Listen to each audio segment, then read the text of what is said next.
Supreme ಕೋರ್ಟ್ನ ಆದೇಶದ ಮೇರೆಗೆ 13 ವರ್ಷದಿಂದ ಕೋಮಾದಲ್ಲಿರುವ ಹರೀಶ್ ರಾಣಾ ಅವರ ದಯಾಮರಣ ಪ್ರಕ್ರಿಯೆಯನ್ನು ದೆಹಲಿಯ ಏಮ್ಸ್ನಲ್ಲಿ ಆರಂಭಿಸಲಾಗಿದೆ.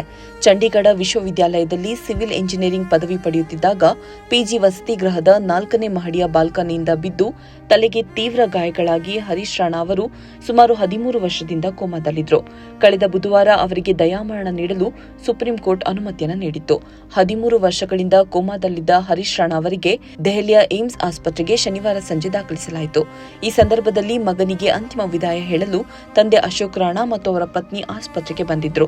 ಈ ಕುರಿತು ಮಾಹಿತಿ ನೀಡಿರುವ ರಾಣಾ ಅವರ ಪರ ವಕೀಲ ಮನೀಶ್ ಜೈನ್ ಅವರು, ಹರೀಶ್ ರಾಣಾ ಅವರನ್ನು ಶನಿವಾರ ಸಂಜೆ 5 ಗಂಟೆ ಸುಮಾರಿಗೆ ಆಸ್ಪತ್ರೆಗೆ ದಾಖಲಿಸಲಾಗಿದ್ದು 6 ವೈದ್ಯರ ತಂಡವು ದಯಾಮರಣ ಕಾರ್ಯವಿಧಾನವನ್ನು ನಡೆಸಲಿದೆ.